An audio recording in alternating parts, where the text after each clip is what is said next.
दूर कहीं सुबह की पहली किरण फूट रही है। एक छोटा सा गांव, मिट्टी की महक, खेतों के बीच से आती हवा और उसी मिट्टी में नंगे पांव दौड़ता हुआ एक दुबला पतला बच्चा। उसका नाम था रामोजी। लोग कहते थे, अरे ये लड़का हमेशा ख्यालों में खोया रहता है, कभी आसमान देखता है, कभी दूर पहाड़ियों की तरफ। पर उस छोटे से दिल में एक बड़ा सा राज छुपा था। वो सिर्फ आसमान नहीं देख रहा था, वो अपना भविष्य देख रहा था। एक दिन शाम का वक्त था। आंगन में उनकी माँ चूल्हे पर रोटियां सेक रही थीं। रामोजी चुपचाप बैठा एक पुरानी सी किताब के पन्ने पलट रहा था। माँ ने पूछा, क्या देख रहे हो बेटा?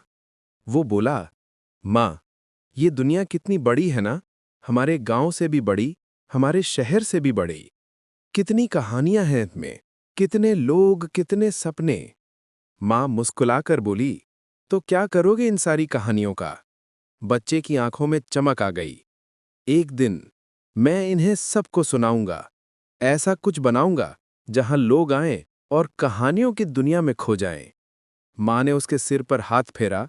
अगर इरादा साफ हो तो राहें अपने आप बन जाती हैं बेटा। उन्हें नहीं मालूम था कि उसी मिट्टी के आंगन में बैठा ये बच्चा एक दिन सपनों का ऐसा शहर बसाएगा जिसका नाम पूरी दुनिया जानेगी, रामोजी फिल्म सिटी। वक्त बदला।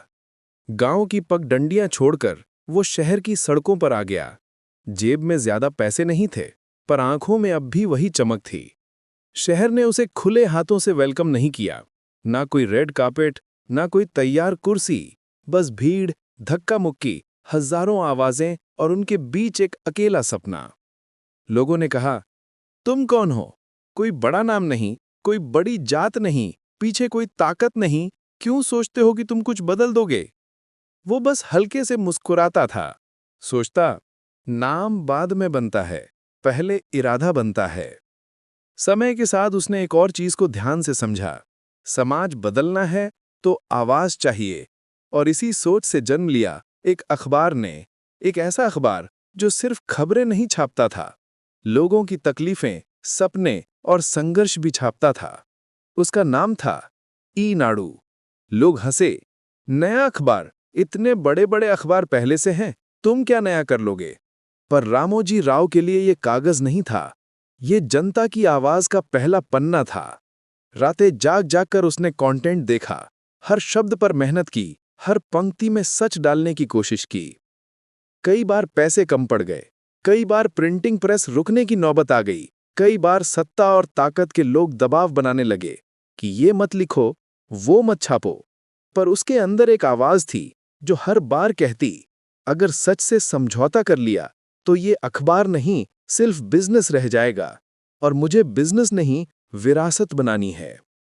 सस्पेंस बढ़ता गया, समय बीतता गया, और एक दिन लोगों ने महसूस किया कि ये अखबार अलग है। ये सिर्फ खबर नहीं देता, ये उनके दिल की भाषा बोलता है। धीरे धीरे गली कूचे, गांव शहर, हर जगह एक ही नाम गूंजने लगा, ई-नाडु आ गया, आज क्या लिखा है उसमें? और इस तरह एक सपने ने आकार लेना शुरू किया। लेकिन कहानी यहां खत्म नहीं हुई, ये तो बस पहला अध्याय था। जहां दूसरे लोग एक सफलता के बाद आराम कर लेते हैं, रामोजी राव ने वहीं से अगला कदम उठाया। उसने सोचा, अगर अखबार लोगों तक बातें पहुंचा सकता है, तो टीवी क्यों नहीं? क्यों ना ऐसा चैनल बने जो आम आदमी की बोली बोले, उसका दर्द समझे, उसकी हंसी बांटे। और फिर शुरू हुई नई यात्रा, टेलीविजन की दुनिया की। फिर से संघर्ष, फिर से रातें जागना, फिर से नया सिस्टम, नई टीम, नया रिस्क। लोग बोलते, सब कुछ तो चल रहा है, क्यों नए झंझट में पड़ते हो? बाकी लोग रिटायरमेंट का सोचते हैं और तुम नया इम्तिहान खोज रहे हो। लेकिन वो जानते थे कि जो इंसान ठहर गया, वो पीछे रह गया। तरक्की का मतलब हमेशा नई मंजिल नहीं, कई बार नई चुनौती भी होती है। और फिर एक एक करके चैनलों की दुनिया में भी उनका नाम चमकने लगा। समाचार हो या मनोरंजन, प्रोग्रामिंग हो या प्रोडक्शन, हर जगह एक बात कॉमन थी, क्वालिटी और ईमानदारी से कोई समझौता नहीं। अब आती है इस कहानी की सबसे ड्रामेटिक और सस्पेंस भरी कड़ी। एक दिन उन्होंने अपने सबसे करीबी साथियों को बुलाया, एक खाली सी जमीन का नक्शा सामने रखा और बोले, यहां हम एक दुनिया बसाएंगे। सबने चौंक कर पूछा, दुनिया? कैसी दुनिया? उन्होंने धीमी आवाज में कहा, कहानियों की दुनिया, जहां निर्देशक सपने देख सकें, जहां कलाकार खुलकर जी सकें, जहां आम आदमी आए और उसे लगे कि वो किसी और ही ब्रह्मांड में आ गया है। एक ऐसा स्थान जहां हर कोना, हर दीवार, हर गली कोई ना कोई कहानी कहे। साथियों ने फिर पूछा, लेकिन सर, इतना बड़ा प्रोजेक्ट, इतनी बड़ी जमीन, इतना पैसा, अगर ये सब डूब गया तो? कमरे में कुछ पल को सन्नाटा छा गया। फिर उन्होंने हल्की सी मुस्कान के साथ कहा, अगर डर से ही सब चलना है तो शुरुआत ही क्यों की थी? जो आदमी अखबार से शुरू होकर मीडिया की दुनिया तक पहुंचा, क्या वो अपने सबसे बड़े सपने पे रिस्क नहीं लेगा? ये सपना था रामोजी फिल्म सिटी का।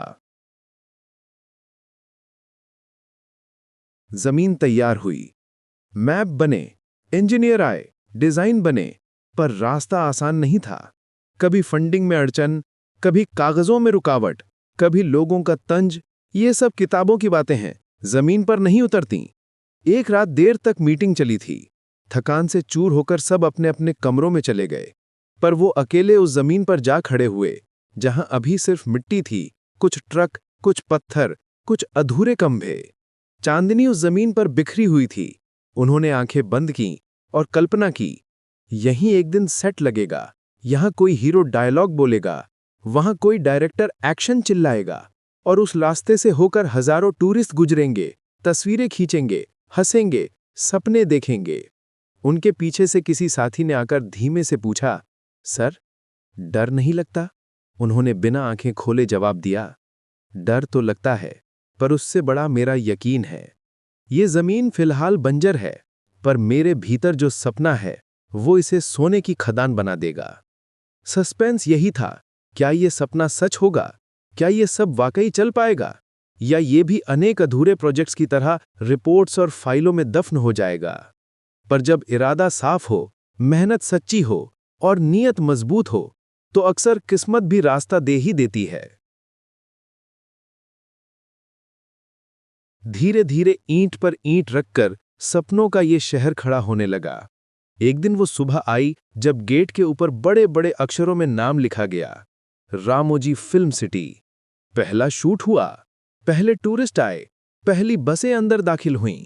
लोगों की आंखें फटी की फटी रह गईं। ये तो इंडिया में है, इतना बड़ा सेट, इतनी सारी लोकेशंस, इतनी सारी दुनियाएं एक ही जगह। किसी ने कहा, ये तो जैसे फिल्म वालों का तीरथ है। किसी ने कहा, ये तो बच्चों के लिए जादुई बगीचा है। किसी ने कहा, ये तो हमारी कल्पना से भी बड़ा है।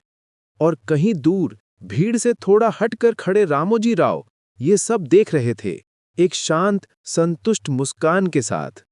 उन्होंने ना तो शोर मचाया, न खुद को कहानी का हीरो साबित करने की कोशिश की, क्योंकि जो लोग सचमुच महान काम करते हैं, उन्हें भीड़ में खड़े होकर भी बस चुपचाप देखना अच्छा लगता है।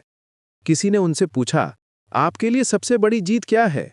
आपके बनाए हुए प्रोजेक्ट्स, आपकी कंपनियां, आपका नाम? उन्होंने जवाब दिया, नहीं, मेरी असली जीत वो है जब कोई नौजवान इस जमीन पर खड़े होकर सोचता है कि जब एक व्यक्ति इतने छोटे से गांव से उठकर इतना बड़ा सपना सच कर सकता है, तो मैं क्यों नहीं? मेरी असली जीत वो है जब कोई मिडिल क्लास परिवार घूमने आता है, 2 दिन हंसता खेलता है और लौटते वक्त बच्चों की आंखों में नए सपनों की चमक नजर आती है। मेरी जीत वो है जब कोई पत्रकार, कोई फिल्म मेकर, कोई लेखक मेरी बनाई दुनिया में खड़े होकर अपनी नई दुनिया लिखता है। उम्र बढ़ती गई, वक्त की लकीरें हाथों और चेहरे दोनों पर उभरती गईं, पर एक चीज थी जो जरा भी पुरानी नहीं हुई, उनका विजन। कई बार शरीर थक जाता, डॉक्टर कहते, अब आराम करिए, थोड़ा धीमे चलिए, लेकिन वो अंदर से कहते, मन अभी भी दौड़ रहा है, तो कदम कैसे रुक जाएं? हजारों लोग उनकी बनाई संस्थाओं में काम कर रहे थे। किसी के घर में पहली बार लाइट जली थी, तो किसी बच्चे ने पहली बार अच्छी स्कूल में एडमिशन लिया। सब इनडायरेक्टली उस सपने की वजह से जो कभी एक मिट्टी के आंगन में जन्मा था। रामोजी राव की कहानी सिर्फ एक बड़े बिजनेसमैन की कहानी नहीं है। ये हर उस बच्चे की कहानी है जो छोटे कस्बे में पैदा होता है पर सपना दुनिया जितना बड़ा देखता है। ये हर उस इंसान की कहानी है जिसके पास ना बड़ी पूंजी होती है, ना बड़ी पहचान, पर उसके पास एक चीज होती है, डर से ज्यादा बड़ा सपना। ये कहानी याद दिलाती है कि संघर्ष आएंगे, लोग हंसेंगे, कोई साथ देगा, 10 लोग मना करेंगे। कभी कागजों में अटक जाओगे, कभी पैसों में, कभी हालात में।